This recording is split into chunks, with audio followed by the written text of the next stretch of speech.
Sports in the city. Sports in the city. Sports in the city. We keeping it gritty with that sports in the city. Coming to you live from the arena. Welcome to Sports in the City. From the East Coast to the West Coast, from the South to the North, there's a sports in the city wherever you are. Thanks for tuning in. I'm your sports G, Reed Richards, along with my partner in crime, BK Ty, Brooklyn Zone. What's going on? Peace, God. We're back in Evening, brother. How you feeling? City. I'm here, man. I'm here. We're back in Sports in the City, doing it how we do it every Tuesday, Top Shelf Tuesday. How was the time with the family and friends? Man, it was lovely. It's always good to get a few days to unwind and relax, man. And it's even better when you get to spend that time with family. So, shouts out to my family. Salute to you and yours, brother. Shouts out to everybody else out there. Hope y'all enjoyed your holiday. Exactly. Let's get the festivities started. Hit up that chat, get at us. Hit that like, share, and subscribe on Facebook Live, YouTube Live, Sports in the City TV. Check in while we're live. Leave your comments. Let us know which top shelf sports topics you want to talk about, want to sponsor the show. Let us know. So here we go. Let's get to it. This is going to be a classic.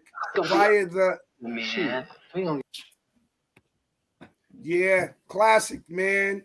Geologic is going to be a classic. BK Ty, it's going to be a classic. 718, let's go. Sports in the City TV via the IRAD Network presents Top Shelf Tuesday. What's the story in the city? What's the haps from the arena? The Equinox progression, episode 11. We're going to be kicking it off with the NFL helmet to helmet segment. Week 12 will be high stepping through the league like Coach Prime. The Eagles keep finding ways to win. The playoff picture is developing. Frank Reich gets the axe. Round ball around the world. We picking and rolling through the rundown in the NBA Week 5. The in-season 20. Is it a go or no? Hit up that chat and let us know. Reaching the summit, will be backpedaling like Travis Hunter through the rivalry weeks. Slate of NCAA football games. Championship week is upon us. Coach Harbaugh returns from the Big Ten championship following his completion of his 3-game suspension. Followed by more Top Shelf. Reaching the Summit Part 2. Guts and Ice. Live from the arena. Live from the Diamond, the off-season. Our Monsters of the Week with the usual suspects and some new additions. Rising to the occasion like underdog with the upsets of the week. And we're going to close out the show with BK Ty's top 5 NBA lottery bus. So let's get to it. Strictly Top Shelf off the top of the pile. When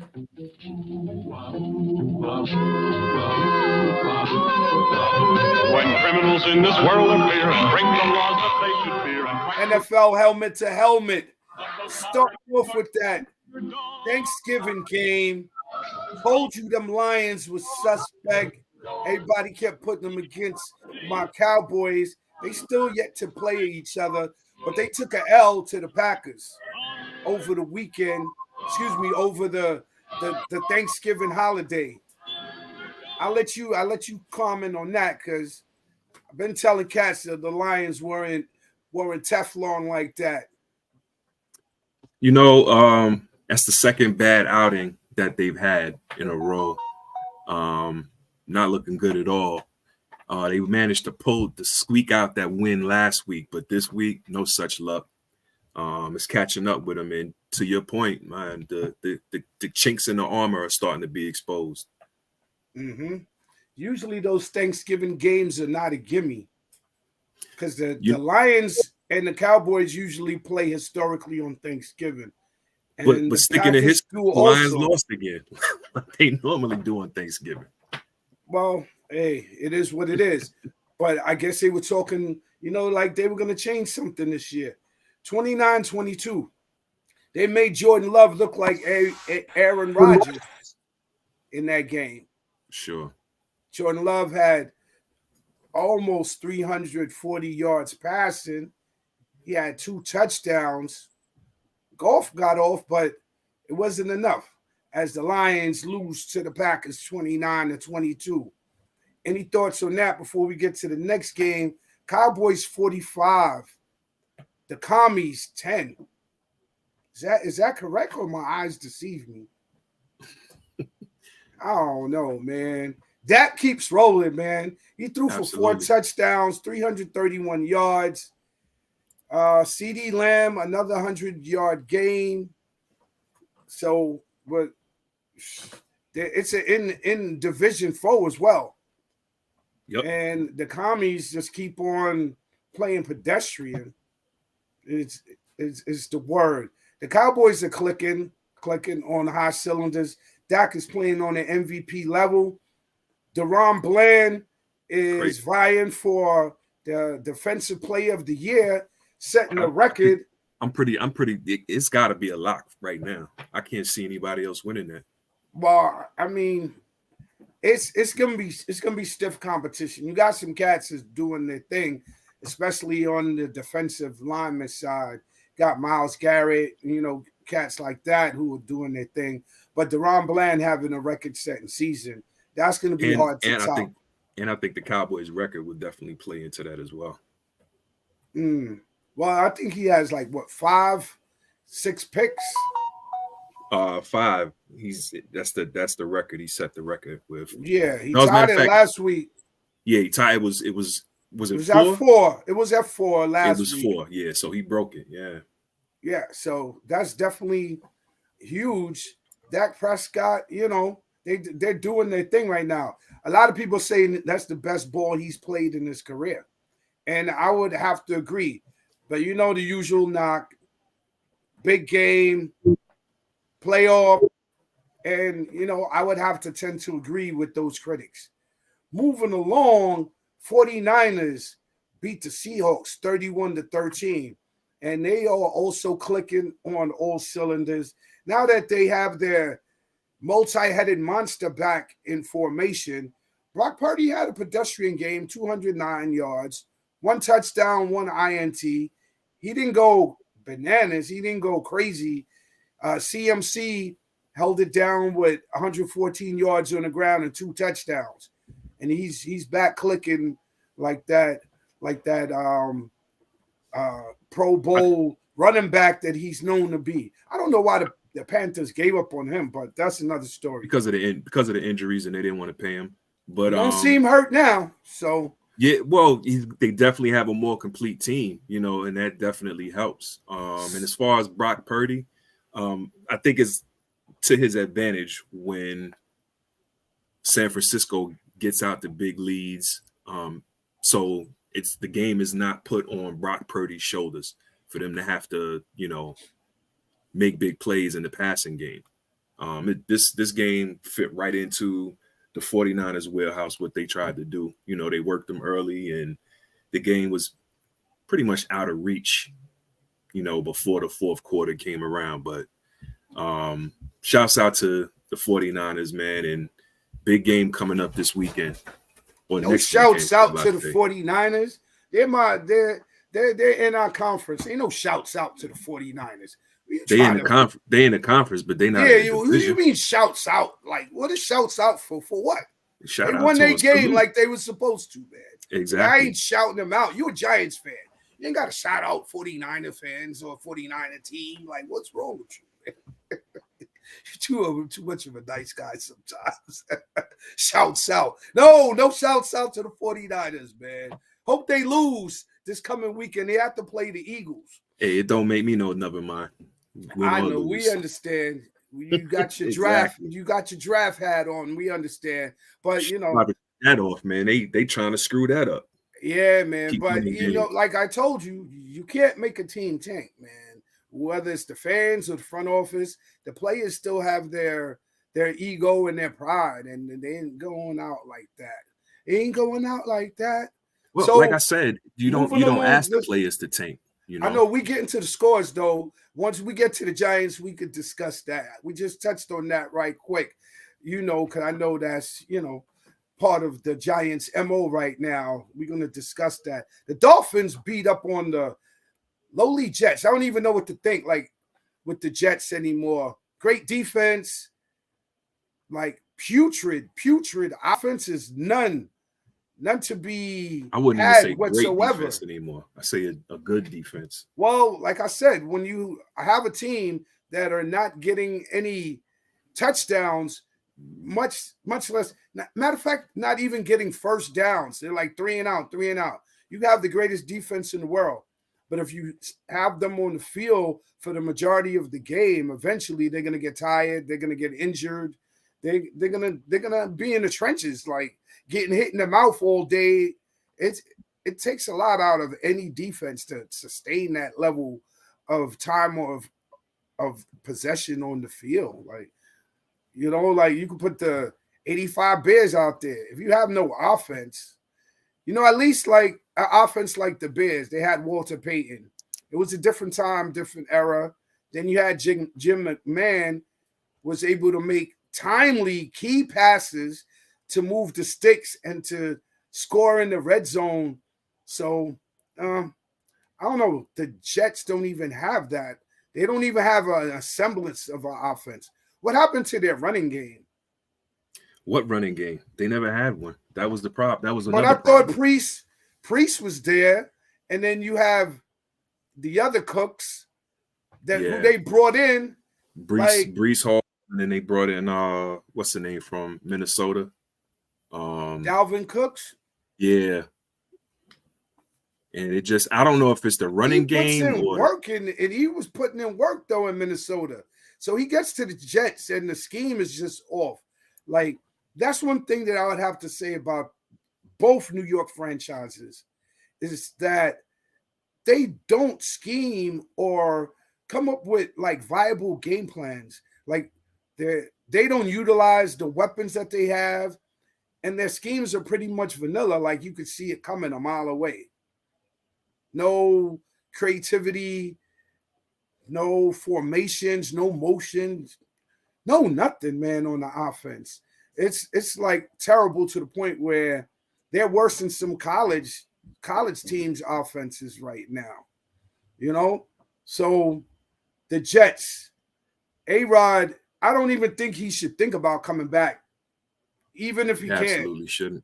I think he's going to want to come back and just throw at least another series or something during this year. I don't know. That's just his mind state of using his will to conquer odds and obstacles. But I don't think it's recommended that he should even make an appearance. Not with this team. What are they, 4-8 now? Yeah. They're full of 4-8. They're pretty much eliminated out of it. There's no reason. Well, not mathematically yet, but not mathematically. And that's only because there's a cluster of teams that are like 6-5, 6-6, in both conferences. Moving along, we have the Falcons edging the Saints 24-15. Any thoughts on that? That's like that was and that was a game for first place in the NFC South. Horrible. Well, I won't say a horrible division. Atlanta was actually playing pretty surprisingly better than expected this year. Mm-hmm. They're 5-6. They're tied with the Saints, who are also 5-6. But the Falcons have the tiebreaker now. But those are divisions like that sometimes, where you have a 5-6 team at the top of the standings, because that's the mediocrity. Some call it mediocrity, some call it parity. What do you call it? It's a little bit of both. Bad. Both teams just both. Bad or average, or there's just like teams are evenly matched and they're I would say that, because any given Sunday they're winning or losing. Yeah, because technically this is the cream of the crop in the division, these two teams. And five and six. They're both 5 and 6. So Yeah. Derek Carr, but that's the story of Derek Carr right now. He'll throw 300 yards, and then he threw a INT, not throwing that many touchdowns since he's left Oakland. And it's a different type of Saints team that are more anchored by their defense. And for some reason, the New Orleans offense has not really started clicking because Derek Carr used to air it out, and he used to put up big numbers, big numbers, average over 300, multiple touchdown games. I don't think the move to New Orleans has served him well. What are your thoughts on Derek Carr and his transition to New Orleans?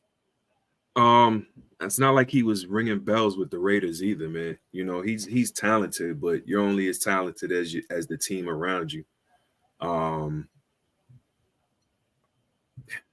304 yards, but who was the coach? Josh McDaniels. He was the coach. Yeah, he was the coach. Who's with the coach? With the Raiders. Well, that's Pierce now. They got rid of Daniels. No, I'm talking about his time in Oakland, as you mentioned. Yeah, for sure. He was with Josh McDaniels for most of his tenure. And then they lost confidence in him, you know. Jimmy Garoppolo. That cat should never, ever get a head coaching job ever again. Yeah, we did discuss that. Steelers find another way to win as they edge the Bengals 16-10.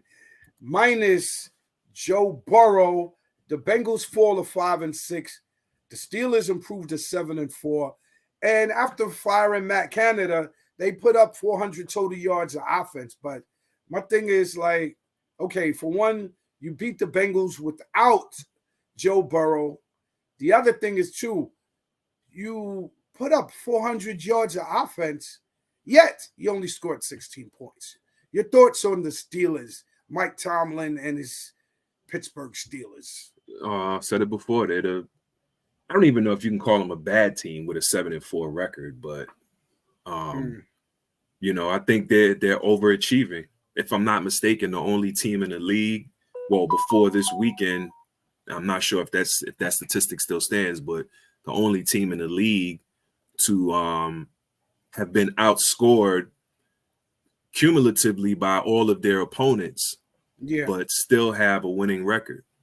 Right. They're finding different ways to win on special teams, on defense, blocking the field goal, hoping the other team misses a field goal, you know, getting a pick six, returning a fumble. So they're doing it in every way possible. I don't know if they'll be able to really make any noise in the playoffs without a consistent offense. But, you know, Mike Tomlin is saying that it's not going to be a eureka moment or a moment where they just get everything fixed. So we'll see when the playoffs come how they perform. But they're going to have to put together some reputable games on offense at least. Pickens is going to have to throw at least a couple touchdowns. They're going to have Najee Harris, you know, at least put up a 100-yard game and run for a touchdown. We're going to need to see some improvements because now the onus or the blame is not on Matt Canada. So they make a in-season firing, which they have not done in their total history. So now they have to prove that it was on Matt Canada and he was the problem. Because if not, you're going to do all of that firing of Matt Canada and still perform porously. I mean, like I said, they broke out with 400 yards, but you only get 16 points out of that. Is that a testament to the Bengals defense or just shows how porous the Steelers offense is? It's definitely more indicative of Pittsburgh's offensive struggles, which is crazy because, you know, looking at their record, well, you know, it's a thought right now that the AFC North, the AFC North could send 3 teams to the playoffs, Pittsburgh being one of them. That their schedule is definitely favorable right now. As far as sending 3, that's yet to be seen. But The word on the Cardinals, street. Pats, Colts. They got the Bengals again. Seattle and Baltimore. Yeah. You know, that's a story in the city right now that the AFC North could send 3 teams. Yep. We'll see, though. We'll see. Moving along, we have the Titans and the Panthers, and the Titans seem to be getting a resurgence. You know, Derrick Henry is putting his numbers up once again, as he normally does. He had 2 touchdowns. Pedestrian, you know, performance by the QB, but they got the W, and they improved to 4-7. And the Panthers fall to 1-10, firing Frank Reich, who they cleaned the house. I think word in the city is that he wanted C.J. Stroud, and they went and drafted Bryce Young, so they can't keep him around. You know what's crazy? The owner, I can't remember his name. The Panthers owner had a press conference today or something where he actually alluded to the fact that they had plans on picking C.J. Stroud, that they had plans on drafting up to pick C.J. Stroud, but the Brain Trust, I guess, decided to stick to their guns and go with Bryce Young, which of course made Houston. But then they draft one. They drafted one. So if they wanted C.J. Stroud, why didn't they just draft for him? Exactly. Why they just make that with the first pick? It doesn't even make sense. You trade up. It don't make sense to make that to make that assertion, to say that you had interest in C.J. Stroud. You didn't pick him. You know, at this point, you should be hush on that. But I think Frank Reich was disgusted because every week they keep hearing that C.J. Stroud is balling out of control. I think he has the most passing yards in the AFC right now, and Sam Howell leads the whole NFC as far as passing yardage. C.J. Stroud is right up there. I think he's number 2. So I guess Frank Reich just got tired of being questioned. And Frank Reich having a long career, being a very serviceable quarterback, served as a backup for Jim Kelly with the Buffalo Bills teams. I think he orchestrated one of the greatest comebacks in playoff history, and his football mind is being questioned. Now, I don't know how it's going to go down as far as the whole narrative, but you can't blame Frank Reich because Bryce Young is not as good or has not performed as well as C.J. Stroud. How is that on Frank Reich? Well, that goes to the age-old saying that you need synergy between your coach, your GM, and your owner. I think that's in any sport, but football, it's no less applicable. When there's no what is the word? Cohesion amongst the coaching staff and the front office, man. They're on different pages. So to your point, I think it was, Frank Reich was like, nah, don't do me no favors. Just let me go now. We're not gonna. I tell you what, man. David Tepper needs to go out and hire a GM and stop making football decisions, because he's been making some horrible football decisions. You trade the farm away for a chance to draft the number 1, and then you come in a press conference in your number 1's rookie season and talk about how you had interest in another quarterback. That's not wise at all. Not wise at all, man. They fall to 1-10. They fire Frank Reich. What is that going to remedy? Nothing. They fired Matt Rule the year before, so It's just like a head coach coaching carousel right now. A coaching carousel. Yeah. And that falls back on the owner, because you need to fall back. The owner. I heard that he's very word in the city is that he's very handsy. The Carolina Panthers coach is very handsy, and he's not getting good results. For being so handsy, that means that you're not really implementing what has gotten you to be a successful businessman, because football is a business, man. So yeah. And what I saw something. hold Go on. ahead. Let me just finish this thought. And then we could also add on with you were talking about cleaning house. Now, the same way in business that he would refer or let other people who know better make the decisions or have a strong council of people that are informed around you. He apparently is not doing that with his team. It's like a game to him. So Yeah, I heard him described this weekend as Jerry Jones without the Southern accent or need to be in front of the cameras, but right, just as controlling as Jerry Jones without the success. So he's the GM too. I think he's the acting GM. Yeah. Gotcha. What you were saying about cleaning house? No, they fired Reich, and if I'm not mistaken, I read something earlier or saw something earlier in the week where Reich wasn't the only one who got relieved of his duties. Yeah, a lot of times they clean house where they get who if they were Reich's guys or the same mentality, they get rid of the whole coaching staff. Correct. Not always, but in a lot of instances. Yeah, that's it. They fired let's see. They fired offensive line coach Pat Meyer. It was his fault too, right? It was his fault too, right? That the Panthers line is terrible. Bryce Young is getting beat up, man. They gave that young man no protection at all. And he's like about 5'11", 180 pounds, 185 pounds. He can't keep taking that punishment, man. Oh, that's the other name. Deuce Staley, the running backs coach. Fired him as well. Oh, yeah. Deuce, long-time NFL veteran. They gave him the boot, too? Yeah, and there's another one. Oh, Josh McCown, quarterbacks coach. Told you they cleaned house. Yeah, but like you said, that coach is maniacal. I think he might be a basket case, man. We're going to have to – any advice for the Panthers – so before we move on, I do. I got some advice for David Tepper, the owner of the Carolina Panthers. Hire a GM and go sit somewhere and chill out.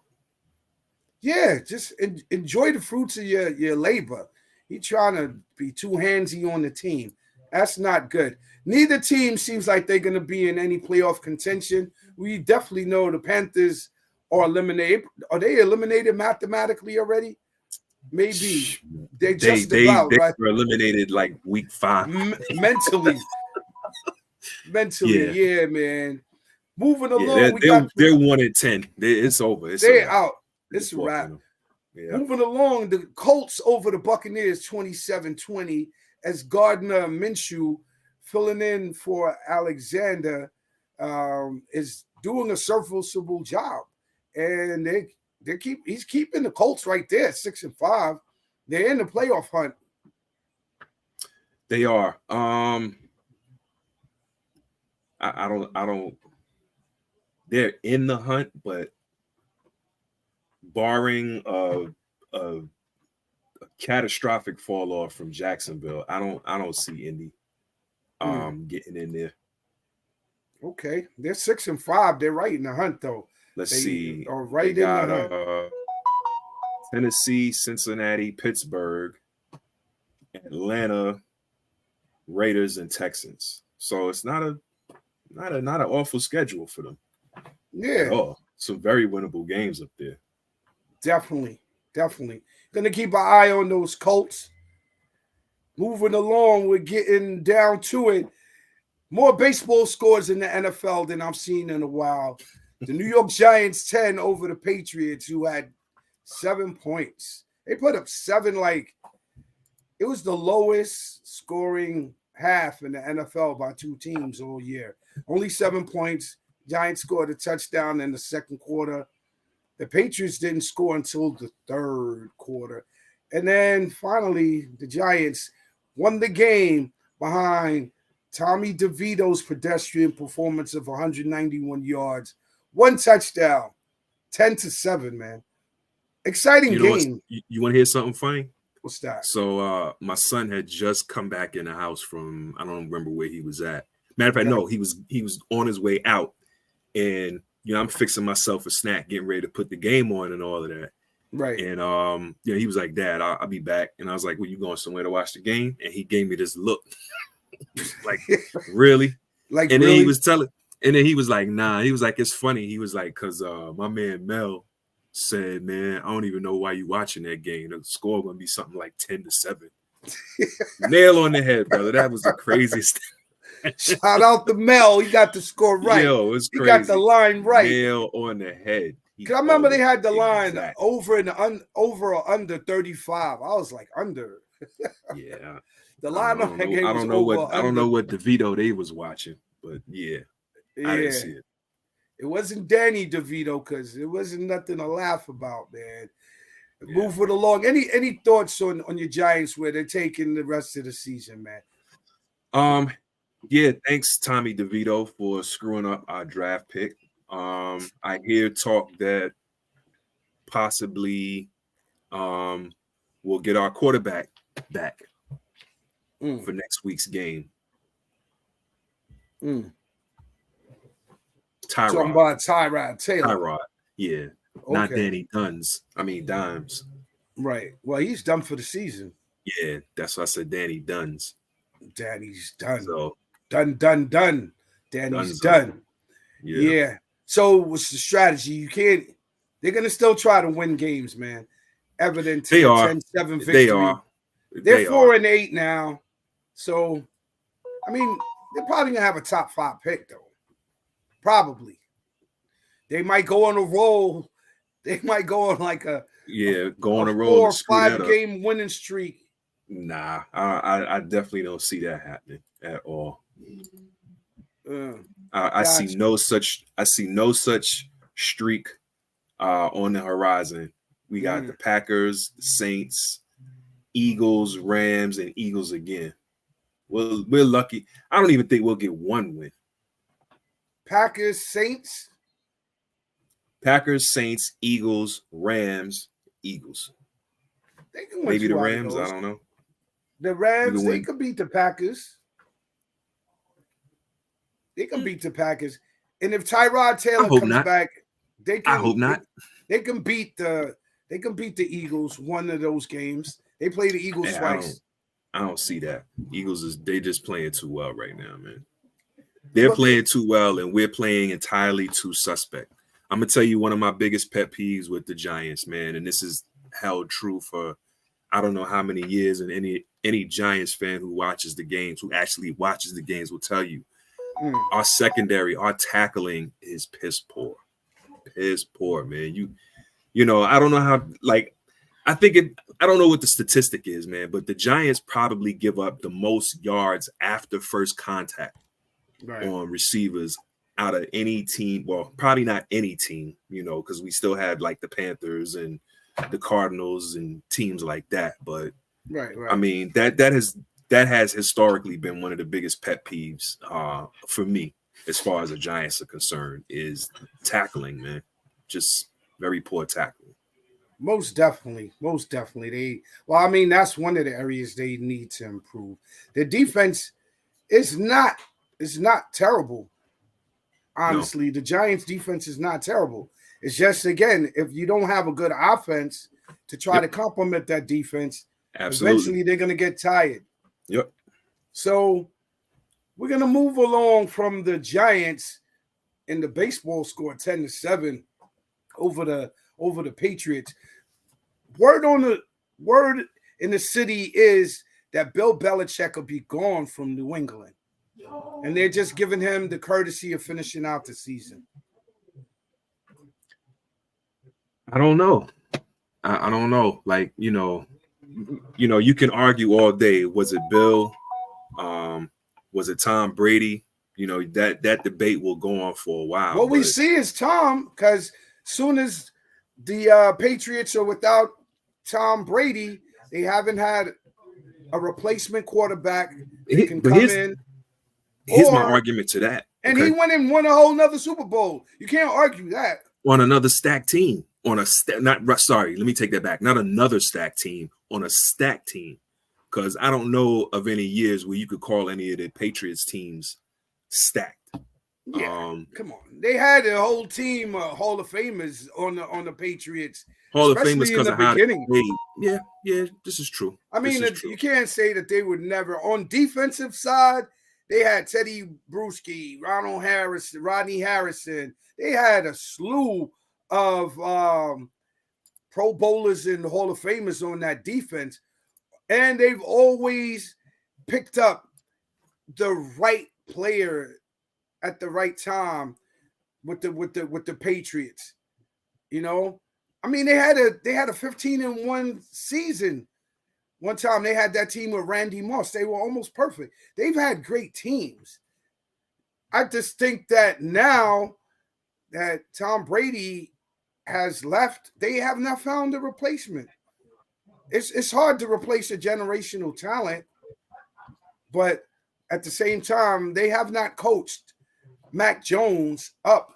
They have not developed him. I think he's just been in there. I don't know what Bill is doing with his coaching schemes on the offensive side of the ball. Like, that's another thing that I noticed is like a lot of the older coaches, the offensive schemes are very predictable and very vanilla. And that's not going to do a quarterback any justice in a league where you have linemen and linebackers running 4.5, 4.6 and running you down like Micah Parsons, and they're on you in about 2 seconds flat. So I think if he doesn't leave, I think he needs to give up the GM job, man. Or do the opposite, go up to the GM position and let someone else step in. Like, so here's the thing, right? They have to make a decision this offseason, and I think it's going to just be some deep conversation, because it's pretty much set in stone that they're going to go after another quarterback. And to your point, do you let Bill, who, for all intents and purposes, we got to say he's on the hot seat. Do you let Bill draft another QB? Especially after he drafted Mac Jones, and to your point, Jones hasn't shown any development. Well, so the coaches have not developed him. Right. And what makes you think anything is going to be different if you let Belichick draft another QB? Right. And but the flip side to that is I don't think you get rid of Belichick unless you have a viable replacement lined up. I mean, at this point, there are options that look like they could do better. Jim Harbaugh is, rumored to be leaving Michigan. I'll believe it when I see it, because that's a great narrative to create. The other thing with the Patriots in that storyline is that Bill Belichick is number 2 behind Don Shula for all-time wins as a NFL coach. And he needs about 12 more games, somewhere along those lines. And at this rate, they're averaging 4, 5, 6 wins per season. Yeah. They're at 2-9 right now. So if they get 2 more wins, he's going to be 10 shy. And averaging 4 wins a season, it'll take him about another 3 seasons to even be in a position to tie or pass Don Shula's all-time games wins record. So yeah, the Patriots do have a decision to make. So yeah, I think it's a foregone conclusion that they're going to draft a QB. And as of right now, I think it looks like they have the 2nd overall pick. So we shall see. We shall come back to the problems. Both teams are storied franchises. The Giants are one of the original franchises. The Patriots are definitely probably the most decorated franchise, regardless of their history with Spygate, Deflategate, or whatever. They got six chips, excuse me. Jaguars, 24. The Texans, 21. As they pip the Texans. C.J. Stroud was outplayed by Trevor Lawrence, who put up 364 yards, had 1 touchdown and 1 INT. C.J. Stroud falls back down to earth and shows that he's human. He takes an L. Thoughts on that? The Texans fall to 6-5. No, excuse me, they're at 6-6, and the Jaguars are now 8-3. Jaguars keep finding ways to win, man. Say what you want about them, but they're going to be there at the end of the season. You know, they're definitely, as it stands right now, like I said earlier, barring an incredible collapse by them, they'll definitely be going to the playoffs representing the AFC South. What they do after that, you know, that remains to be seen. But you know, Jacksonville again, man, just finding ways to pull it out, bro. Just finding ways to pull it out. Yep. And the Broncos keep hitting that high trend. They keep high stepping. They beat the Browns 29-12. Russell Wilson did just enough to manage the game, throwing one touchdown. And, you know, he's using his legs more often on RPOs. So he's keeping the sticks moving and keeping the Broncos putting up points, you know, especially their very good second half team. And they're putting up the most points in the fourth quarter. So the Broncos continue their winning ways. They are now 6-5. And they're only one game not just the scoring. The Browns. Sorry. Excuse me? No, I was going to say not just their scoring, man. The defense has stepped up too. Yeah, since having 70 points put up on them, I mean, they had to get their act together. What better way to do it than to start showing the movement on the field? No better time than the present, right? Exactly. You're absolutely correct on that. Most def. Any thoughts on the Broncos-Browns? The Browns have taken a slide over the last 2-3 weeks since they lost Deshaun Watson. Yeah. And then they lose the backup as well. They fall to 7-4. No, well, unless that happened, they lost the backup, but he came back. Okay. He came back, and that's who came back. He was out while Deshaun Watson was in, and then Deshaun Watson went out, and then he came back. So it's the quarterback, you know, merry-go-round over there. But, you know, it's been a lot of injuries this year. We'll see. The Browns have a stout defense, so that'll definitely keep them in contention.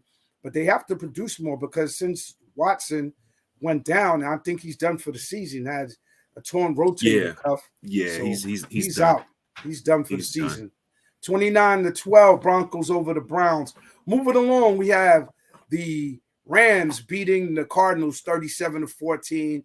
The Rams improved to 5-6. The Cardinals fall to 2-10. Kyler Murray came back, 256 yards, one touchdown, but it was not enough to beat the Rams, who doubled up on the Cardinals, 37-14.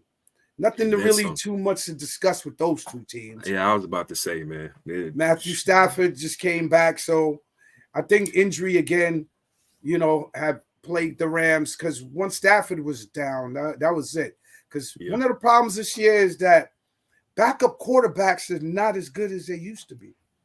And with the turf, all these injuries, the NFL franchises and owners are stubborn. They don't want to change up the fields. So they're having a lot of injuries. This season has been so many injuries at the QB position, more than I've seen in like the last 20, 30 years. So if that's not a message to the NFL, I don't know what would be. If you spoke to the NFL owners right now, what would you tell them, man? Protect your product, man.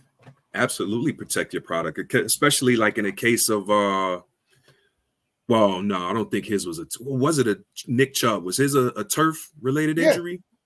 Yeah, so look at that, man. Your franchise running back, first game of the season, man, is gone. That was a horrific injury. That's why I blacked it out of my mind. Aaron Rodgers, you know, it's another one. Complete getting caught in the turf. Daniel Jones. Matter of fact, to go a step even further, they had somebody who was talking about, you know, the rubber pellets or chips or whatever that they have mixed into the turf to kind of give it a little give or whatever. I think they were talking about a lineman who, while he was tackled, had some of them fly up in his eye and missed a couple of plays, you know, because they had to tend to that or whatever. it's just, man, it's time to get rid of it, man. These owners are making money hand over fist, and I understand, you can't tell somebody what to do with their money, but at the Right. end of the day, you got to protect your investment, man. And natural grass over turf is not going to guarantee any, it's not going to guarantee that your team will be healthier longer, but it definitely helps. Well, historically, it shows that there are less injuries Right. on natural grass. Less non-contact injuries. Right. Well, I mean, that's what you want with the field. I mean, if you get hit by another player and you get injured, that's going to happen whether you're on turf or not, right? Yeah. So the non-contact injuries, and then when they hit the turf, like a lot of the field isn't that how Tyrod Taylor got hurt? The turf didn't give, and it. Well, I think the way he kind of they body slammed him. Yeah, exactly. So I don't know that could have been avoided the way he was tackled. Gotcha. So moving along, we got the Chiefs 31 over the Raiders. The honeymoon with Antonio Pierce comes to a sudden end. But, I mean, they're playing better. The Chiefs now improved to 8-3. They're right there as far as with any team in the NFL on any given Sunday, any given Thursday. Mahomes puts up almost 300 yards, 2 touchdowns. His receiving was a little bit better. Jacobs for the Raiders rushes for 110 and 1 touchdown.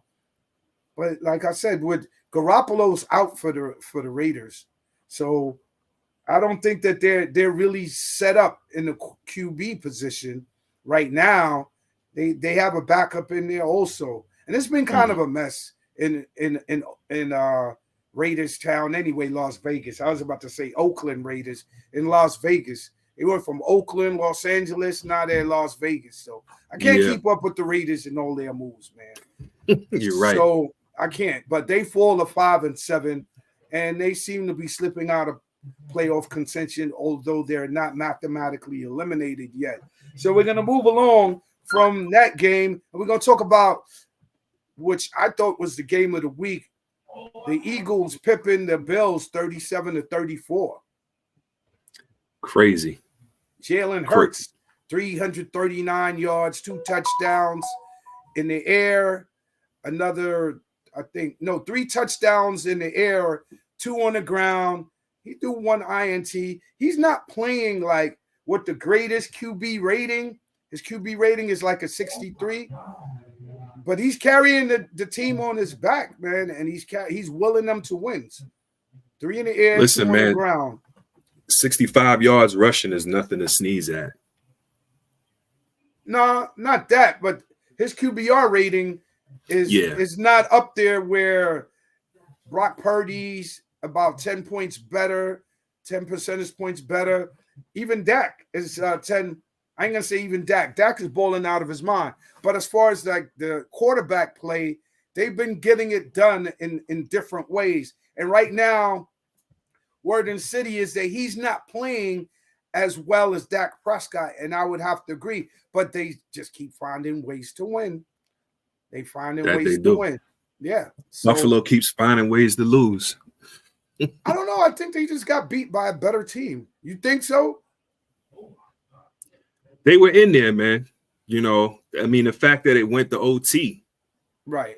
To get that close, man. And then before the game started, who would have thought that Buffalo was going to take Philly to overtime? So I guess that goes into the overused any given Sunday mantra, but they had the game. But Philly is a hard out. They're a gritty team that is resilient and finds a way to win. And they improved to 10-1.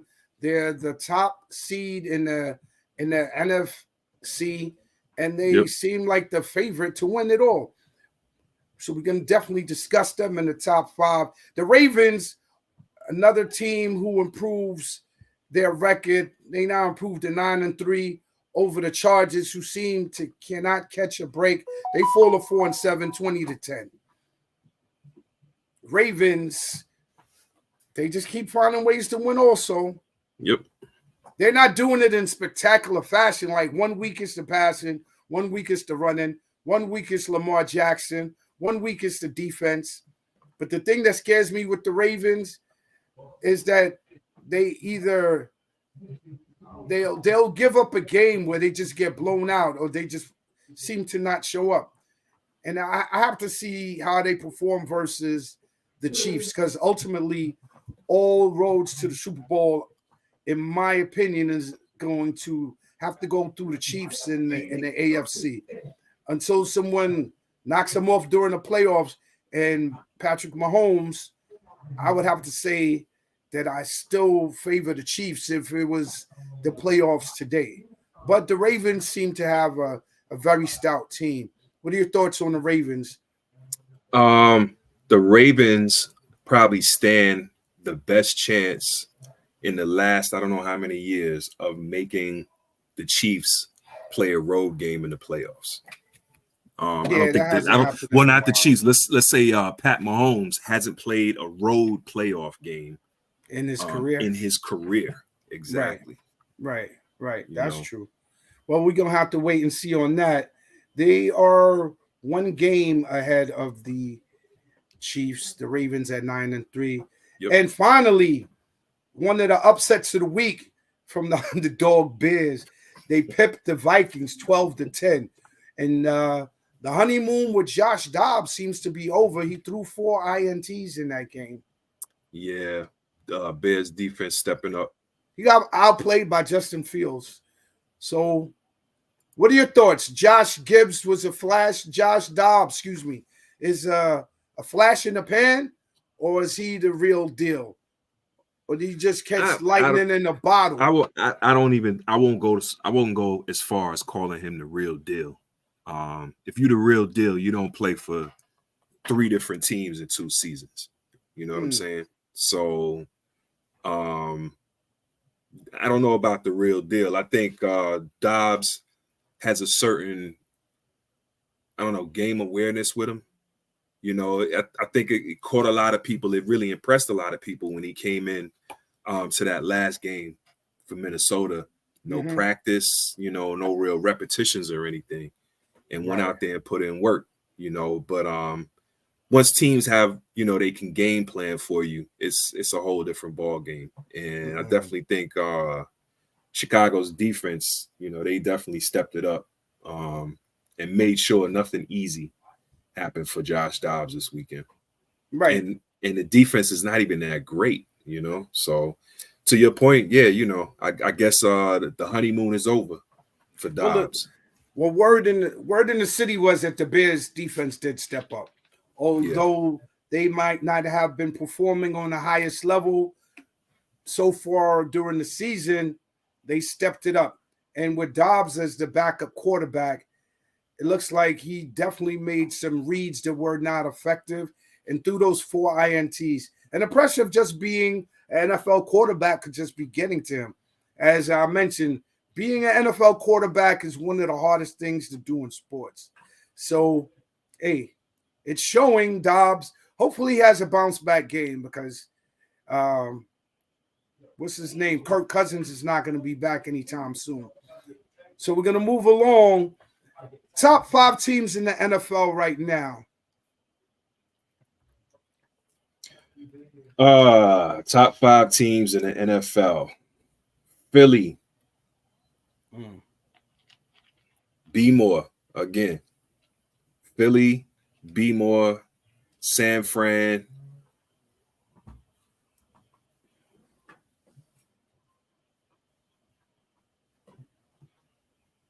Philly, Be more, San Fran, KC, and Dallas. Okay. Top 5. I have the Eagles at 1. I have the 49ers at 2. At 3, I have the Chiefs. At 4, I have the Ravens. At 5, I have the Cowboys. That's Same that's teams, my top different 5. order. Yeah, that's my top 5 right now. And then, we'll The see Chiefs what at number happens 2, next huh? week. Yeah. Okay. Yeah, they're 8-3. The Ravens have one game, and I know you can't go on past performance, but like I said, any team that has Patrick Mahomes stands a chance to win, and that You're right. defense is You playing a can't lot you better. can't count Mahomes out until he shows you that he can be counted out. Otherwise, definitely, that's the top 5. Closing out the NFL helmet to helmet segment. Moving along, round ball around the world, picking and rolling through the NBA's rundown. NBA Week 5, the in-season 20s. Is it a go or a no? It's definitely a go. I think the biggest complaint so far has been the colors on the courts. But other than that, they've been kind of gaudy, right?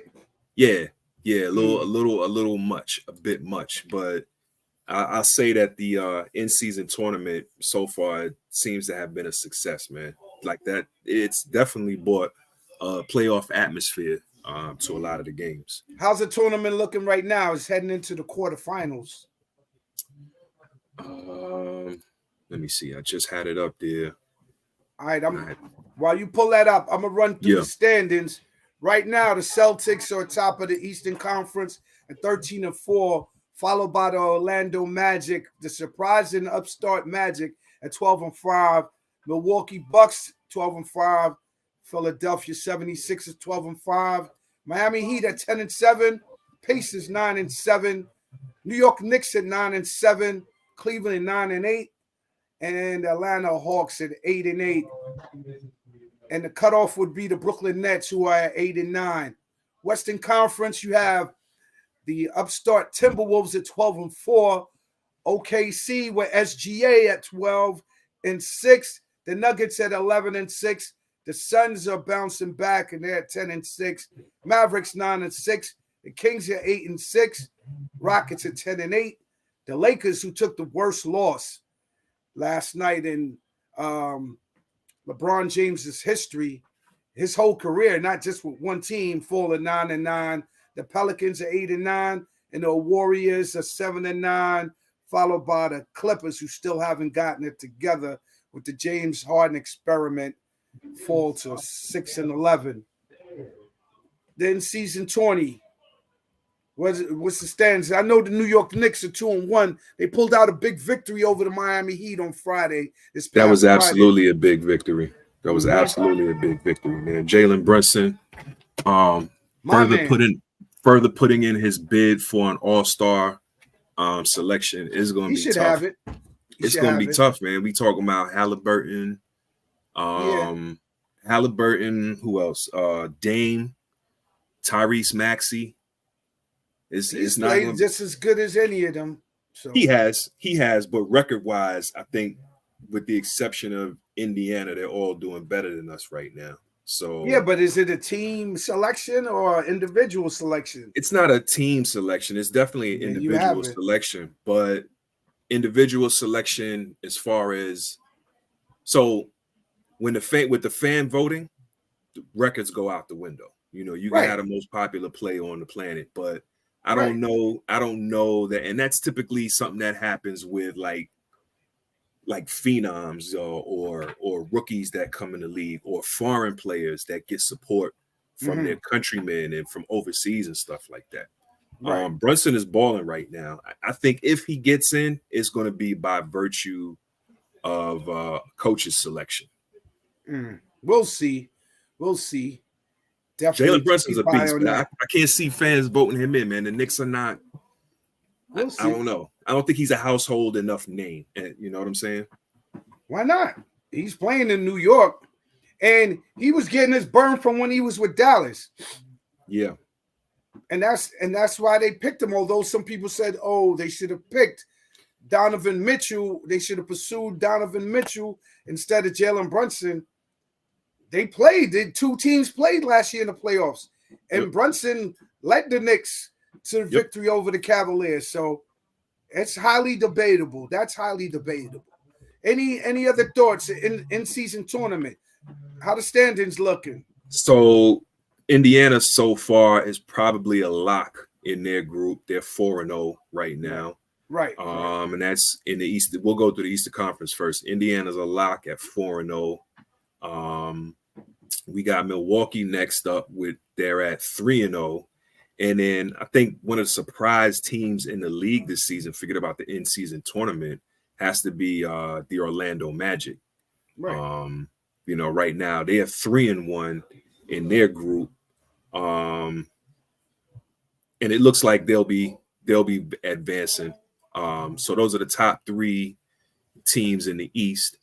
As far as the in-season tournament is concerned, you have quite a few teams that are 2-1 right now. Cleveland, New York, Miami, Boston, Brooklyn, all stand a chance to make it into the tournament as well. Right. Then in the Western Conference, surprisingly, you have the Lakers leading their group at 4-0. They went in on Tuesdays and Fridays. But yeah, right. Exactly. And Phoenix right close on their tails at 3-1. You have the Pelicans, surprisingly.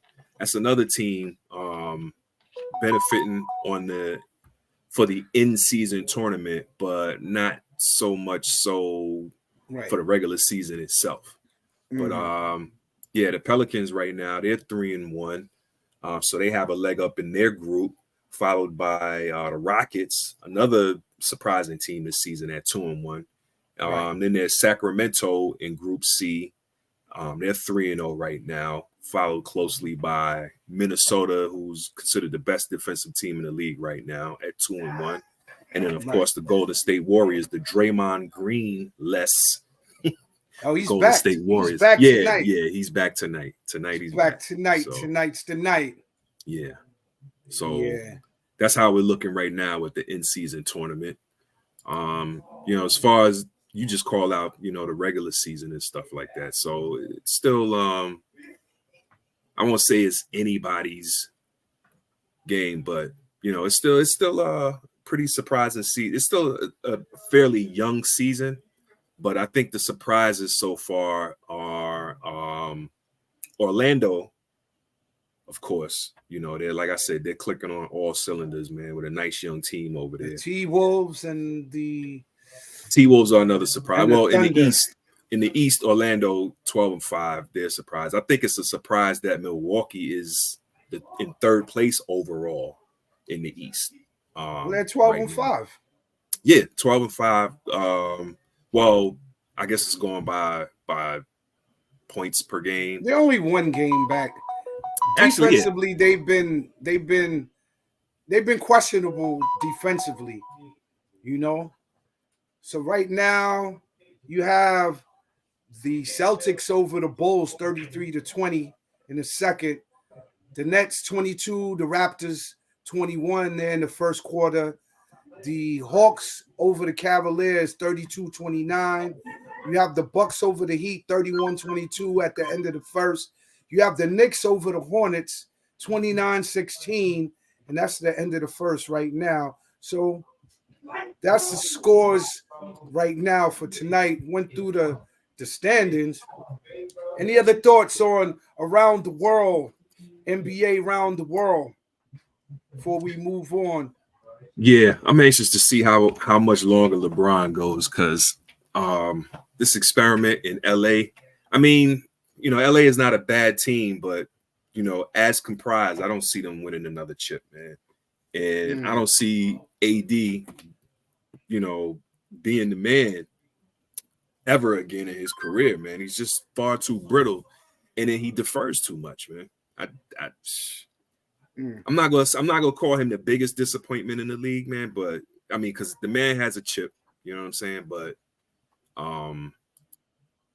if you're an LA Laker fan, I gotta imagine right now you're not too enthused with Anthony Davis.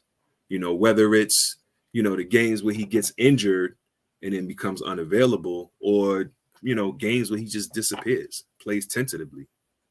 Right, but they lost by like 44, so I don't think we can put points. that We can't put all of that on Anthony Davis, though.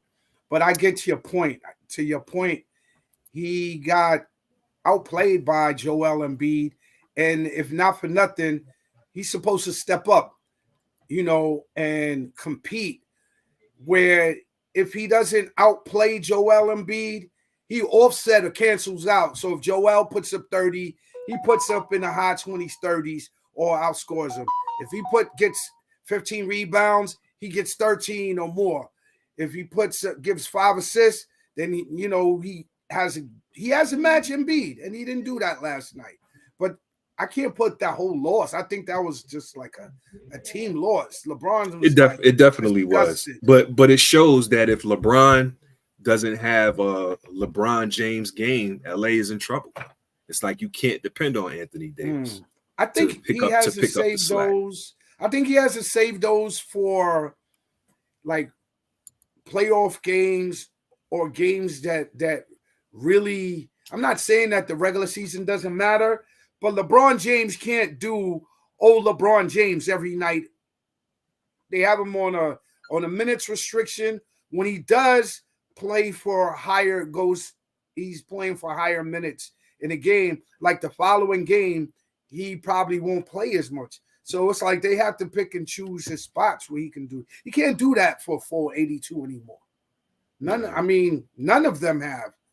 None of them have. Nah, but I think you need more consistent contributions from AD, though.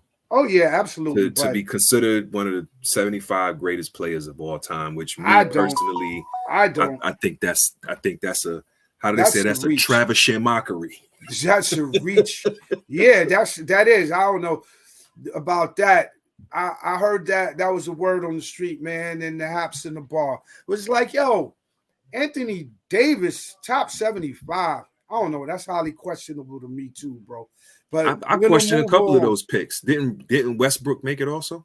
Yeah, we spoke about that. We spoke about that. Yeah, we spoke about that. Like on one, they had Dominique Wilkins in the top 50, and then he fell off for the top 75. So I don't know. We said we were gonna go through that. Maybe during the All-Star break weekend, we'll go over that top 75, top 50 list, because that's highly debatable to me too, man. So we're going to have to table that one as we're cutting it close for time. Reaching the summit, backpedaling like Travis Hunter through the rivalry weeks. Slate of NCAA football games. Championship week is coming up, and Coach Harbaugh returns for the Big Ten championship after serving his 3-game suspension. So we're going to run through the scores first. And it was rivalry week. So Ole Miss over Mississippi State, 17-7. If you have any thoughts, just stop me. Let me know. Oregon beats Oregon State, 31-7. 57, Texas over Texas Tech, 57-7 in a mollywop, and they just beat them all the way down. That wasn't even a game. Right. Exactly. Missouri over Arkansas, 8-14. Penn State, 42. They gave Michigan State, shut out. A donut. They gave them the egg. Michigan State the donut. Wow, that's surprising. And Oklahoma. Shout out to my brother-in-law, Jared Abney, Penn State alum. All right. Oklahoma 69, TCU 45. And we have Iowa 13 to Nebraska's 10 in the Pippin by Iowa. Who's going to be Bowl. Yeah, that was another baseball score. But Iowa's going to be playing for the Big Ten championship this weekend. So we'll see how that works out. Oklahoma almost put up a 70 on TCU. TCU has a porous defense. And we had the Utes getting beat by the Trojans. So they lose in that game 29-17. And I think that rounds out the scores right there. Top 25. You mentioned Ohio State, Michigan. Georgia. Georgia beats Georgia Tech 31-23. And then we had Ohio State losing to Michigan 30-24. Washington State gets pipped by Washington 24-21. And Florida State beats Florida 24-15. Alabama had a hard time with Auburn as they pipped them 27-24. Kentucky upsets Louisville 38-31. Texas A&M falls to LSU 42-30. And then Arizona mopped up Arizona State 59-23. Notre Dame 56. Stanford 23. Iowa State 42. And Kansas State. Yeah. Iowa State 42 over Kansas State, who put up 35 points. BYU falls to Oklahoma State 40-34. Tennessee 48, Vanderbilt 24. NC State, Wolfpack over North Carolina 39-20. Clemson beats out South Carolina 16-7. And Liberty beats UTEP 42-38. And that rounds out all of the rivalry week games. Any thoughts on rivalry week? Welcome back, Coach Harbaugh. That was what did I tell you? That was going to be the game, man. Miami, look at me, Miami, Michigan, and Ohio State. First game this season that Ohio State has given up more than 17 points. But I mean, Ohio State is bigger, stiffer competition. Yeah. They gave up 24. So that Ohio State team has been rolling. They have. But they still won, though. So the sign signal stealing, Harbaugh served that suspension already. So yep. And the fact now, if they would have lost that game to OSU, then that would be different. Ohio State University. Then you'd be hearing about that all day, all weekend. But what you hear more about now is the Michigan Wolverine team coming together, galvanizing, and just rallying around their coach. And I think it was kind of a witch hunt, but who am I to say? I think they just started taking the sign signal stealing to another level, and other teams are like, damn, we ain't doing it as good as they are. Right. We gotta bring that back down to earth until we catch up. I think once all of the teams on the same playing field, same level playing field, you won't even. This would be an afterthought. I mean, in a lot of people's opinion, word in the city was that this was ludicrous, but it was a witch hunt. But he served the suspension. What I did appreciate was irrefutable evidence. So he fell on his sword and was like, all right. They got evidence on every team, I think. But I think they're not doing it as well as the Wolverines. But I think the smoking gun was that they had hard evidence that a booster was actually funding whoever was going out to these games that they're forbidden to be at. Was actually funding whoever was going out there and recording the games or the practices or whatever the case may be. And I imagine Harbaugh had some ties to that booster, because aside from that, why else would you decide, all right, I'll go ahead and take the suspension? But my thing is, all teams are doing it, as we understood, right? So why signal out Michigan? And he had some words. He'll be back this weekend for the Big Ten Championship. Let's hear what Jim Harbaugh had to say. Start on the right here with Larry. Jim, can you just share your emotions knowing that you can coach again? Game day.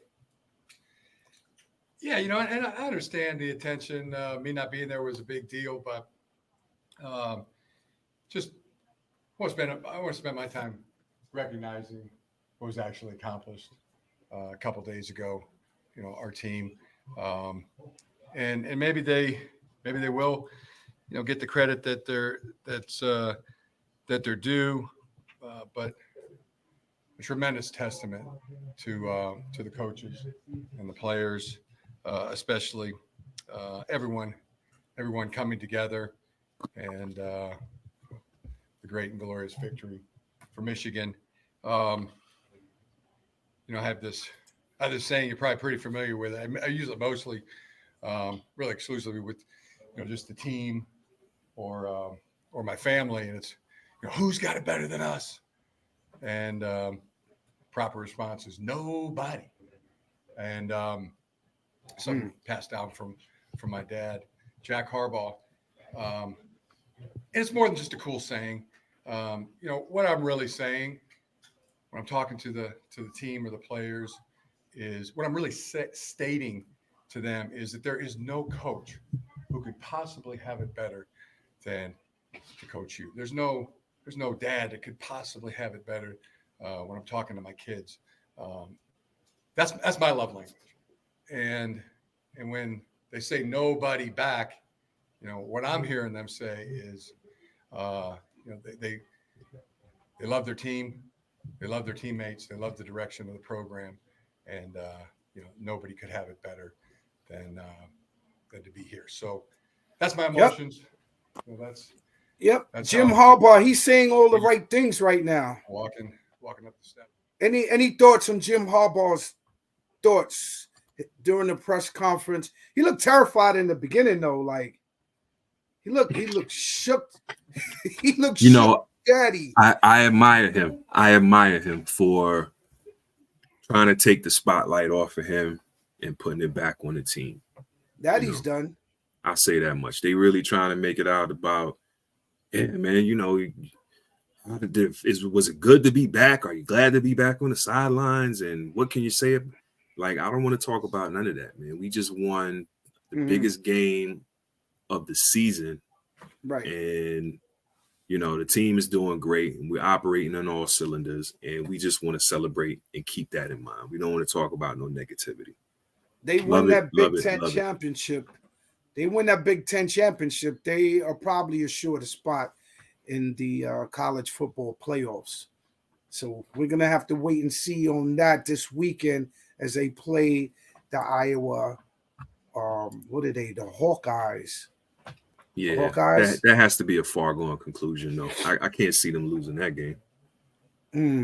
Well, Iowa's ranked number 17, so it's not going to be a cakewalk, I don't think. But we shall see. Moving along to Reaching the Summit Part 2, we're going to run through the rankings right now. Got the top team right now is Purdue. The Boilermakers in number 1.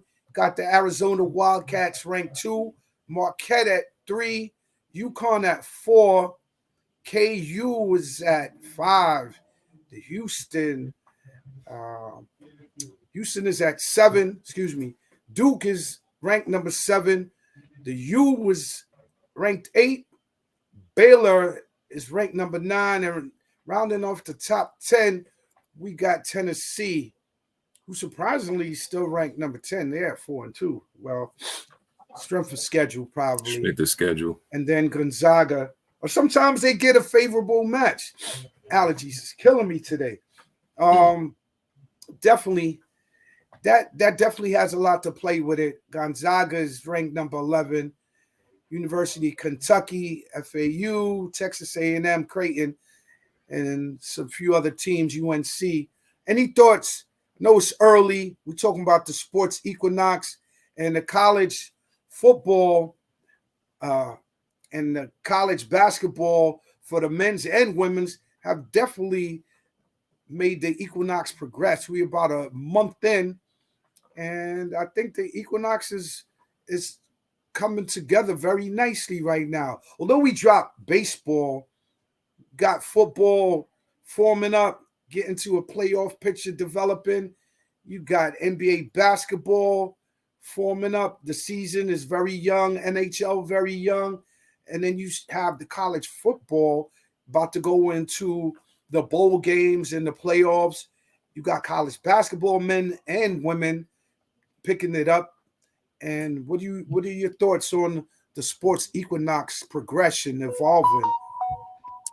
Well, like I said, the traditional in its purest sense, the equinox is over. But back to the point that we made last week, this is probably the best time of year, sports-wise. Just because, first of all, the weather's breaking. So for the most part, especially if you live in a state where it's cold weather, you're in the house on the weekends, if no other day. And there's a lot of sports to watch, a lot of sports. You got college basketball pretty much every night during the week, NBA, NHL. It's a lot going on right now. It's a great time in sports, man. It's a plethora of sports. I'm excited. Yeah, baseball has wrapped up. We understand that. But like I said, a lot of people enjoy this time of the year. It's 1 month. So with the equinox, you have an equal, and then now you're going to go towards the solstice. We're getting into the winter. So, yeah, we moved on from the true balance of the equinox.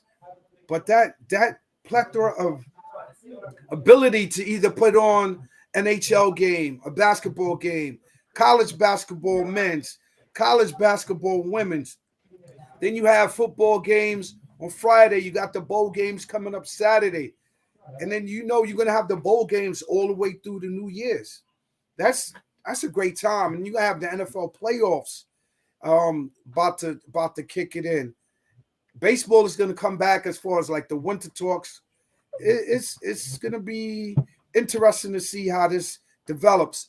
Moving along to the NCAA women's top rankings, South Carolina and Dawn Staley's holding on to the number 1 spot. Got UCLA at number 2, Stanford at 3, Iowa at 4, NCSU at 5, USC at 6, LSU at 7, Colorado Lady Buffaloes are also at 7, although they dropped a few slots. They dropped 4 slots. VTech is at 9, Texas is at 10, and UConn is rounding out the top 11. Utah is at 12. Baylor's at 13 for the women's side. KSU 14. FSU, OSU, IU, Notre Dame. And your thoughts on the top teams in NCAA women's? Did we get an Angel Reese sighting? No, not yet. I heard she's coming back. She's coming back? Okay. She's not back yet, to my knowledge, man. And they still haven't given any explanation as to why she was missing those games. Wow. But kind of to the point I was making last week, shouts out to Carolina in that number 1 spot. Shouts out to Coach Staley. Stanford, perennial top seed in women's basketball. They're up there at number 3. Right. NC State, shouts out to them, coming along. But yeah, LSU, let's see, what's She's going not on. Back, so we got to send another APB out for Angel Reese if she doesn't show up by sometime this week. Like, come on, Angel. You're letting your team down. Unless it's a dire family emergency or health reason. There's no reason why you shouldn't be on the court. I think if it was something to that effect, they would have kind of alluded to it. Then she tweeted something out this week or whatever, like, don't believe everything you read or about her poor grades. Right. So you're not going to explain why you're out or absent. You're just going to say that everybody else is lying. We'll see. But, to their point, after that hiccup with Colorado, man, they've been rolling. So. Right. And they have a real strong recruitment class that they brought in. So, Angel Reese, they might not need you after it's all said and done with the this and the that. Maybe they're tired of your shenanigans anyway. But, they're holding Angel Reese down. So, we'll see. We have to see. Moving along, we got the Guts and Nice. Got to go through the NHL standings. But first, before we go through the standings and a couple scores, the Senators and the Panthers brawl last night. The Canuck brothers set it off. And then from there, it was just, they had to stop the game, man. We could take a look at that.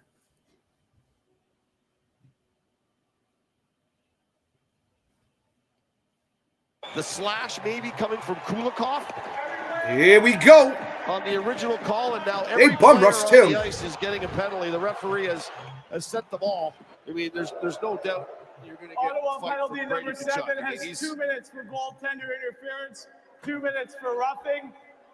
Florida, number 12, has 2 minutes for roughing, and then every player on the ice has a 10-minute misconduct. Florida will have a 2-minute power play.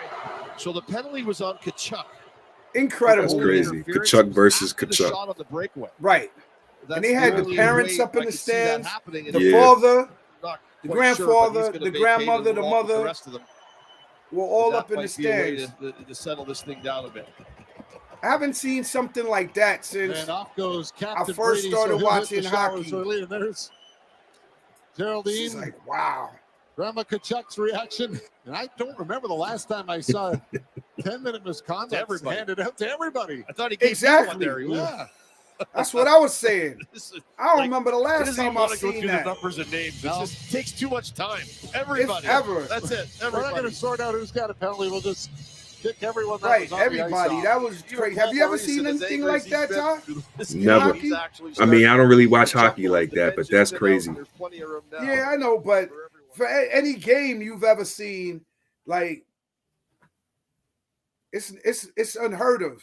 Because whether you watch hockey a lot or not, if you hear of everybody on the floor being penalized, that's gonna be, something that you hear the next day or during the week. Like, yo, they had a big brouhaha, the Panthers and the Senators. And that was just crazy. That first dude caught it. Like 4 or 5 cats just jumped on him right off the rip. Dangerous game, man. Dangerous game to play. Hockey. Dangerous indeed. Yeah, so the Panthers ended up winning that game 5-0. The Sabres beat the Rangers 5-1. And the Blue Jackets upset the Bruins 5-2. And we have the Avalanche over the Lightning 4-1. Florida pips Golden Knights in an upset 2-1. And the Sharks beat the Capitals 2-1. Eastern Conference got the Bruins at the top, followed by the Panthers and the Detroit Red Wings, both at 13-7. Got the Lightning and the Maple Leafs at 11-6. And you have the Buffalo Sabres 10-7, in the Eastern Conference. Metropolitan is head up by the New York Rangers, who are now 10-10. Oh, wow. They were just up there. No, 15-4. Wins and losses. Oh, yeah, 15-4. Yeah. And they're followed by the Carolina Hurricanes and then the New York Islanders and the Capitals. Moving along to the Western Conference, the Colorado Avalanche is still up top the division, followed by the Dallas Stars, the Winnipeg Jets, St. Louis Blues, Nashville Predators, Arizona Coyotes, and the Minnesota Wild. In the Pacifics, we have the Golden Knights at top, followed by the Los Angeles Kings. And we're going to move along. I just wanted to cover that brawl because that was kind of crazy. I haven't seen anything like that in a lot of years of watching NHL hockey or just hearing anything of the sport. Never heard anything like that in the NHL. So we're going to close that out. Moving along, live from the Diamond. The offseason has begun. As we discussed, congratulations to Garrett Cole for winning the AL Cy Young. Although his season was wasted by a poorest performance by the Yankees, who ended the season with 80 wins and 82 losses, Garrett Cole was still the best pitcher in the AL. Like a 14-5 record, over 200 innings pitched, led the league in strikeouts. Hopefully the Yankees can field a better roster next year so that they can perform better and make the playoffs. Didn't even make the playoffs. Any thoughts on the Yankees or the Mets? Man, I just hope that we could get rid of Stanton. Really? That's all I can. Stanton, man. I mean, a lot hinges on being able to move him, and I know Cashman is making some calculated plays right now, you know, trying to subliminally disparage Stanton, and, you know, him and his agent are, you know, talking bad about the Yankees and stuff like that. But he ain't waving that no trade clause. Right. He's not doing that. You know what I mean? And at the same time, even if he does, I think it was you. If it wasn't you, it was somebody else that was saying, you know, I was asking, what is the attraction for any team to take on that salary? You know, that's a good question. I can't see it, especially with his injury history. Doing them a favor? Because you have historically the Minnesota teams like the Minnesota Twins have been known to be a farm team of the Yankees. So when they needed to get rid of players, they would trade them off to the Twins. That's a good question. I don't think there's a valid answer for it. Like, why would you take on an often injury-riddled slugger who gives you limited play in the outfield? That's a good question, but I just want to get rid of him right now. If he has any years left, it's going to be difficult to keep him on the team, because he's obviously going to stop one of the young prospects from coming. 34 years old too. But then how do you justify paying him that amount of money and then not playing him? So they have to kind of play him just to appease. They have to play him. I mean, they don't have to technically, but to try to get most out of their investment. But shout out to Garrett Cole, like I said. In the National Leagues, Blake Snell, Ronald Acuna Jr. wins his MVP. Shohei Ohtani wins the MVP in the AL. And that about covers it right now. The talks have not really started to heat up yet. But like we said, Ohtani is due to probably make the first $500 million contract in baseball. But I kind of question that, because you're going to have to give him at least 10 years. Because what are they going to give him? They're going to give him what? Unless they give him upwards of $50 million per year, they're going to have to give him a 10-year contract. So, and historically, those contracts that have been 10 years or more, you have Alex Rodriguez got a 10-year contract. And then towards the end, you know, it wasn't worth it for the Yankees. Yep. Albert Pujols signed a 10-year contract. You have they used to play for the Yankees, Robinson Cano. Cano, yeah. You give a player those long contracts towards the end, it's gonna not be to the team's benefit. But we're gonna take a look at what happens for the winter. Hopefully, if Brian Cashman wants to get the New York Yankee fan base trust back, find a way to get rid of Giancarlo Stanton. And I think they'll win it back. He'll win some of the favor back, because Cashman has not been making stellar moves by any stretch of the imagination. The Mets just brought in a new manager, Carlos Mendoza.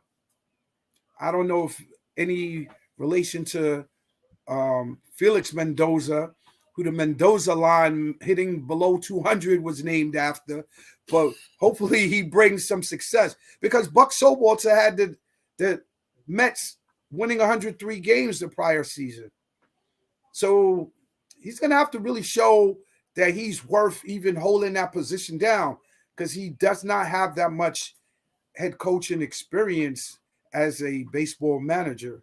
Yeah, but they do so much analytics now, man. It's crazy. That's part of the problem. Yeah, because they rely so much on the problem. And that's why Showalter left. Showalter's like, man, I don't do the analytics stuff, man. I coach by feel. I think Dusty Baker kind of had the same attitude about it. Like, you know, I'll take analytics into consideration, man, but coaching baseball is about feel, not analytics. Yeah. Got to mix the two together.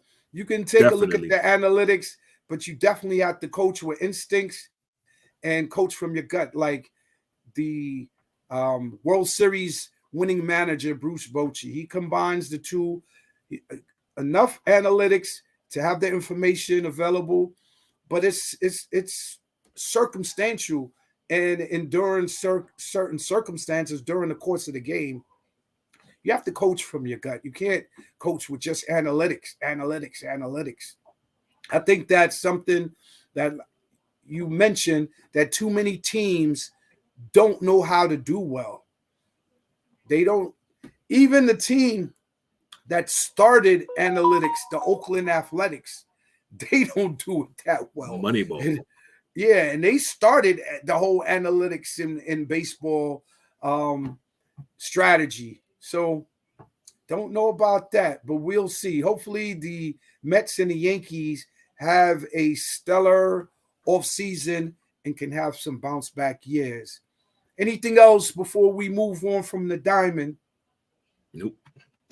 All right, so we got our monsters of the week, usual suspects, and some new additions.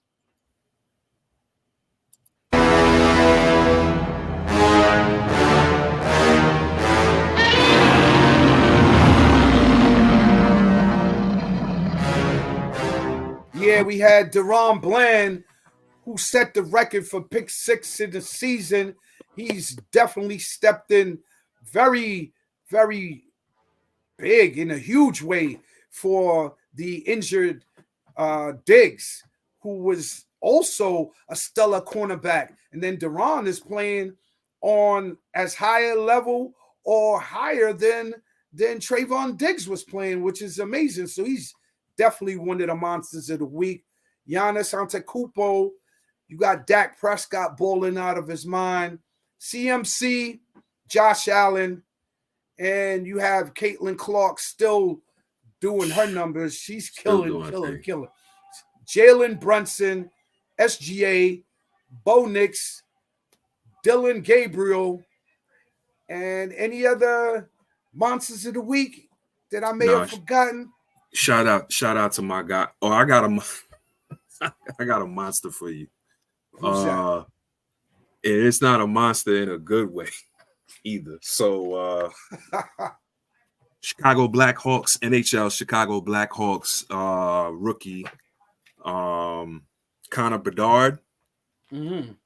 So the Blackhawks do this thing. It's called like Mom's Day or Mom's Week or something to that effect. Mm-hmm. Where they, it's a mom's trip, actually. That's what it's called, the mom's trip. Okay. And, they have team members, mothers that, come along on the road trip with the team, just support morale, whatever. Right. And, Connor Bedard, who is the number one 17? pick.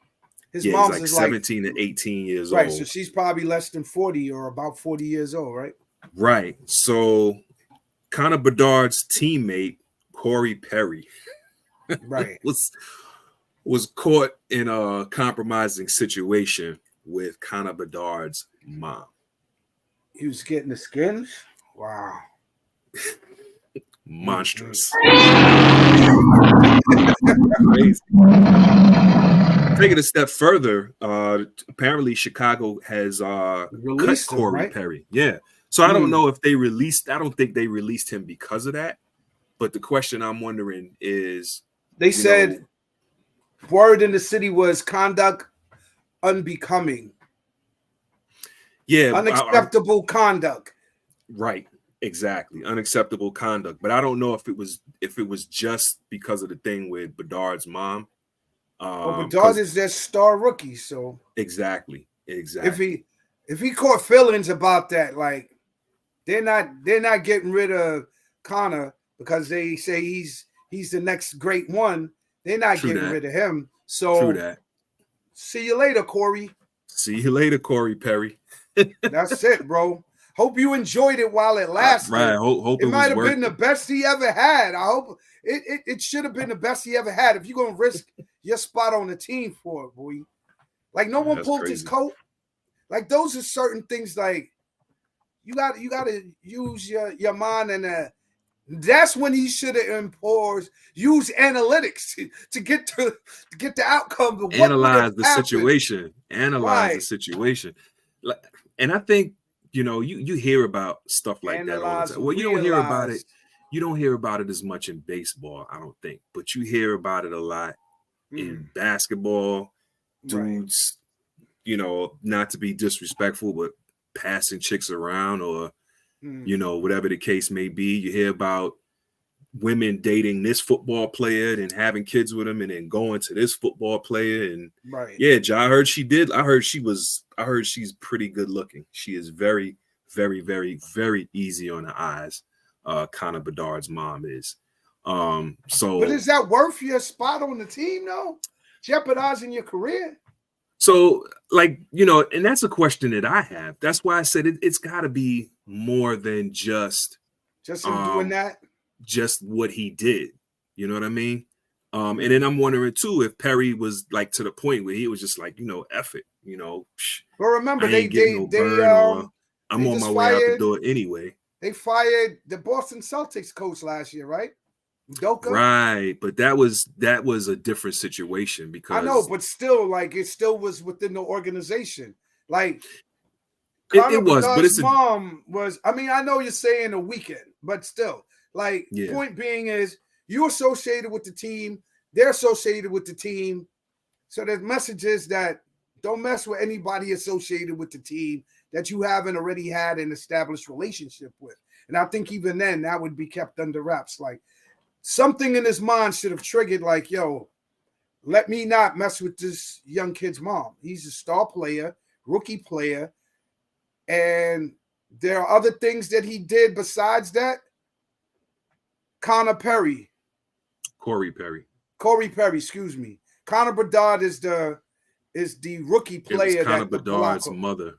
Right. It was consensual from all the reports. It was consensual. So right. So that's the message that they're sending. Don't mess with nobody on the team. Because if Connor caught feelings behind it, if the moms was loving it, it was consensual. That's one thing. But now Connor is who they have to appease. And Connor is looked at as the future of their franchise. So if Connor feels the way about it, Corey's hanging out with my moms. We don't want anything disrupting the team. So who they gonna get rid of? Connor or Corey? Go. Yeah, so they got rid of him. What we're gonna see is there anything else you think? We're gonna have to keep an eye on Corey Perry, but yeah, that was definitely monstrous. Definitely monstrous. Yeah, we're gonna move along from the monsters. The underdogs of the week rising to the occasion, like underdog with the upsets of the week.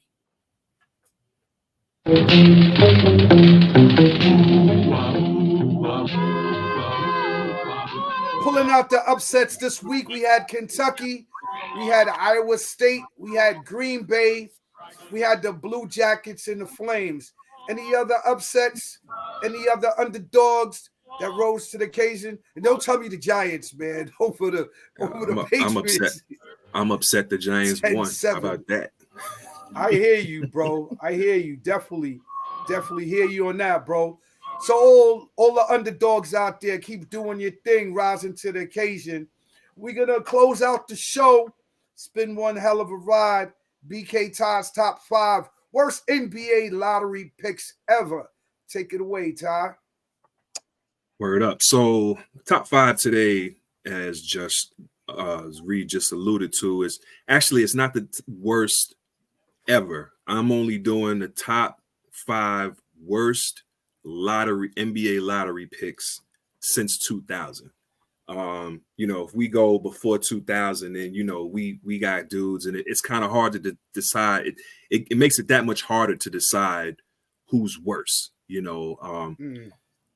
I'll say this. Let me kind of preempt it by saying this. I think the worst draft pick of all time, and only because of how it panned out, is you got to go with Portland. Picking what's his name over Michael Jordan, Sam Bowie. But that was in the 80s. That was 85, 84, 85. 85. Then we have a couple then you got LaRue Martin from 1972. who was actually picked over Bob McAdoo. And, you know, he never acclimated to the league. I think he was in the league for like 4 seasons. You know, was kind of reclusive and shy and stuff like that. Right. Then you got Olowokandi. I think he was 89. You know, another, we'll say, waste of a pick. But let's get into it. The worst NBA lottery draft picks since the year 2000. Coming in at number 5, we got Stephen A. Smith's best friend, Kwame Brown, who was drafted number 1 overall in 2001 by the Washington Wizards. Famously told Doug Collins, then coach of the Washington Wizards, if you draft me, you will never regret it. And that's exactly what the Wizards did. They regretted it from the first season until they got rid of him 3 seasons later. Long story short, Kwame played for 7 teams in 12 seasons with a career average of 6 points and 5 rebounds. His best season coming in 03-04, where he averaged just under 11 points a game. Never in his career as a center breaking double digits in average for rebounding. Wow. So that's number crazy. 5, we got Kwame Brown. Coming in at number 4, we have Gonzaga's finest, Adam Morrison. Remember Mr. Porn Mustache? Yeah. Who everyone thought was going to be the next coming of Larry Bird. Right. Drafted number 3 overall in 2006. Check this out. Charlotte passed on Brandon Roy, Rudy Gay, Kyle Lowry, JJ Redick, and Rajon Rondo, and instead drafted Adam Morrison, number 3, who averaged 12 and 3 in his rookie year. Not bad, but he missed the next season with a leg injury and then only played 2 more years after that. So coming in at number 4, Adam Morrison. Number 3, 2013, the Cleveland Cavaliers saw fit to make Anthony Bennett their number 1 pick and the number 1 pick overall, hoping to jumpstart the Cleveland franchise back into relevance after LeBron's departure. Didn't quite work out. In a career that lasted 4 seasons, 4 seasons, Anthony Bennett, a big man, averaged 4 points and 3 rebounds. He played in a total of 57 games in his career. And in his second year, he averaged 5 points, just under 4 rebounds in 16 minutes per game, which was probably his best season. Coming in at number 2, we have Greg Oden, who had just come off of a stellar season in Ohio State, leading them to a national championship in 2007, and parlayed that into becoming the number 1 pick of the Portland Trailblazers, who had plans on pairing him with Brandon Roy and LaMarcus Aldridge, and had visions of championships for years to come. Never panned out. Greg Oden actually missed the first 3 seasons of his career due to various microfracture surgeries, and then played a total of 82 games in 5 years total in the NBA. Guess who Portland passed on when they picked Greg Oden?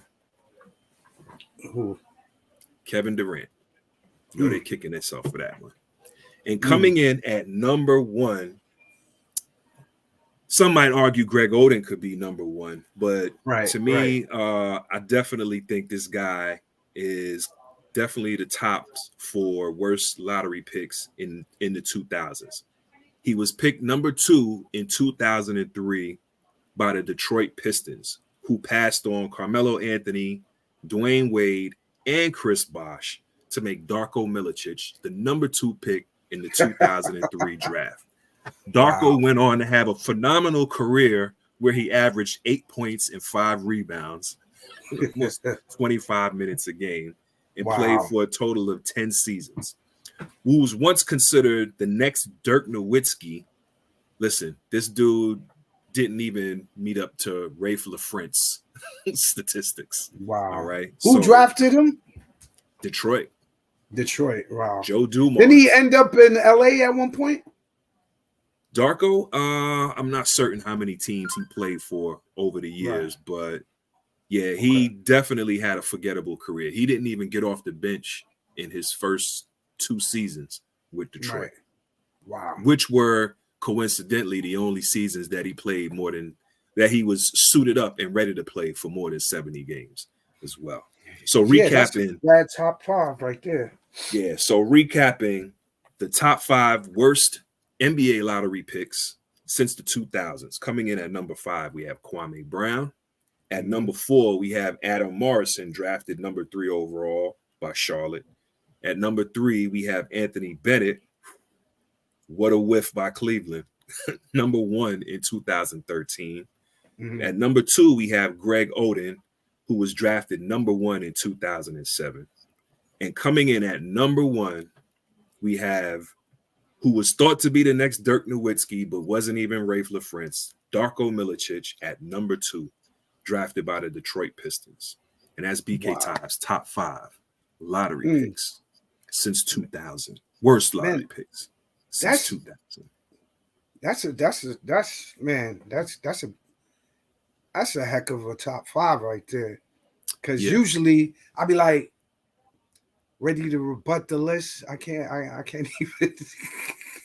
That's why I said since 2000, because I know you would have came with Sam Bowie. Well, that is definitely. I got another honorable mention for you.